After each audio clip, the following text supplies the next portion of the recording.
Hey everybody, it's Master Gallengeist here, bringing you my review of Invincible Iron Man issue 14. So, overall I enjoyed this issue because it was kind of focused on one thing, mainly the Civil War II stuff, but that also kind of added to a detriment in that they're going to be mainly focusing on Riri Williams in the next issue from what I was seeing. So, there really wasn't any movement on that front except saying that Riri Williams had called Tony to try and talk to him, and then him vaguely referencing that she's the future.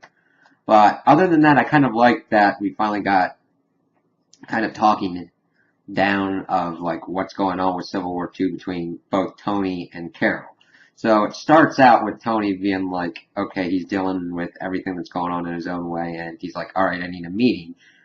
Alcoholics Anonymous meeting. So he goes to find one that Carol wouldn't be at because she goes to those meetings as well, and evidently he's her sponsor. I didn't know that, but it's kind of cool to kind of link more of the conflict on a personal level like that. So he goes to an AA meeting out of nowhere that Carol wouldn't go to, but lo and behold, Carol's in the same one, and she's talking about how the world's going crazy and everything and losing control and all this, and it's like, okay, yeah, so this is going to happen. So they kind of went out and talked about what's been going on and how they still respect each other and everything, but Tony doesn't have anybody to talk to because all his friends are dead. Rhodey's dead, Banner's dead, and he can't talk to Carol about it because she's the one heading what he's against.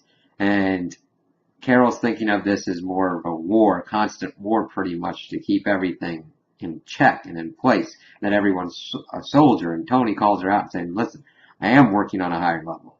And you kind of always see that with Tony, because if you're thinking in terms of like soldiers and ranking and you're like everybody's a soldier, that's not really the case, because certain heroes operate on different kind of levels. Because there's in their solo series, they can be their general in their own kind of battle and everything. But once you get kind of the bigger groups together, you kind of see certain characters take on certain things. Steve Rogers is usually the one that tactically takes things, and he's usually the one that gets everybody to do what they kind of need to do. He might not be the most powerful, but he's the one with the vastest experience of tactical knowledge. So it usually falls to him for that kind of thing. Tony is usually thinking on the higher kind of plane of, okay, this might be a single battle, but what is the overall thing that I've got to do? Because he's done that. That's why he's a futurist. He thinks about technology. He thinks about where it can go, what harms they can be used for. And that's what he's seeing with the Inhuman Ulysses. That I don't think Carol's actually asking the right pertinent questions. Because if you were, you wouldn't be like, okay, this person has visions. Do they happen and do they go through with what's been going on because we act on them or because they are destined to happen? Because that's a pretty big thing. It's usually sometimes with those kind of prophecies, it becomes a self-fulfilling prophecy, either in trying to avoid fulfilling the prophecy or to actually fulfill the prophecy. Because that changes how people act in certain ways. So when you got a thing of like prophetic visions, you kind of have to look at it that way, because that's what Tony's looking at. He's like, he's so hardwired for technology and science that he cannot accept something just because he wants to believe that it's true.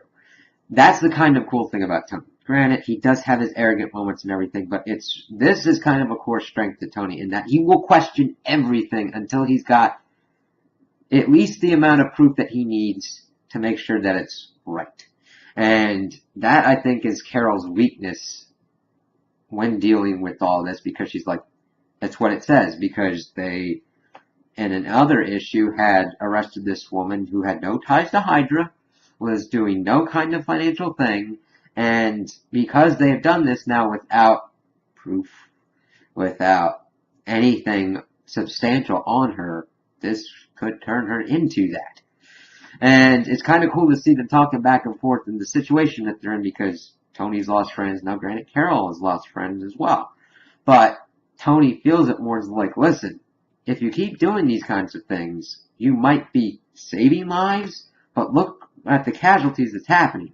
She even says that Banner took himself out. I'm like, if he wasn't the Hulk, what danger was there going to be in? Yes, could he have become the Hulk again later? Yes, but see, that's the thing. There's going to be a certain amount of unpredictability with the Hulk. Does that mean you kill Banner? No, because he's one of the only things holding the Hulk in check.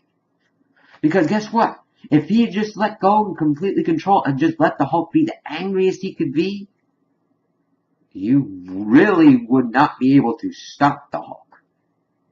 And by doing that and letting that be done and condoned, you have angered She-Hulk, and you have angered Amadeus Cho, and pretty much the rest of the Hulk family. They're like, well, guess what? What if we have become detriments and dangers, and are they going to try and kill us next?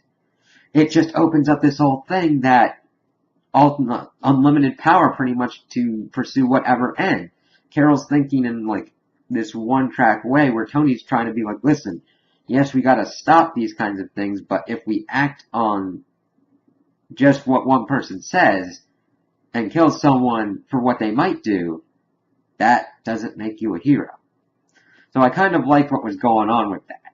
And the art was okay.